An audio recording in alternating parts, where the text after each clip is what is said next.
எனக்கு முடி வளருதா வளர மாட்டேங்குதானே தெரியல. ஒரே மாதிரி தான் இருக்கு. எந்த ஒரு டிஃபரன்ஸுமே இல்ல. எல்லா ஹேர் பேக்கையும் ட்ரை பண்ணிட்டேன்னு நினைச்சு ஃபீல் பண்ணிட்டு இருக்காங்க.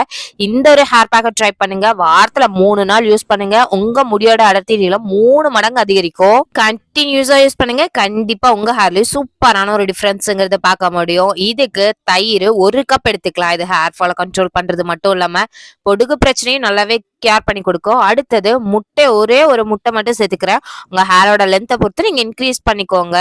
இது கூட விட்டமின் இ கேப்சூல் 2 சேர்த்துக்கலாம். இது ஸ்கின்னுக்கும் ரொம்ப நல்லது. ஸோ இதை கண்டினியூஸா வாரத்துல 3 நாள் ஸ்கிப் பண்ணாமையே யூஸ் பண்ணிட்டு வாங்க. எல்லாத்தையும் நல்லா மிக்ஸ் பண்ணிட்டு இது ஸ்கேல்ப் அண்ட் ஹேர் ஃபுல்லாவே அப்ளை பண்ணிக்கோங்க. அப்ளை பண்ணிட்டு ஒரு 10 மினிட்ஸ் கழிச்சு ஹேர் வாஷ் பண்ணி பாருங்க. ஹேர் பார்க்கவே அவ்வளோ சூப்பரா இருக்கும். முடிக்கு நல்ல பளபளப்பை மட்டும் கொடுக்கறது இல்லாம ஒவ்வொரு முடிக்கும் நல்ல ஒரு ஸ்ட்ரென்த்தனையும் கொடுக்கும். இதெல்லாம் ஃபாலோ பண்ண என்கிட்ட டைம் இல்லைன்னு நினைச்சீங்கன்னா நம்ம கிட்ட ஸ்கேல்ப் அண்ட் ஹேர்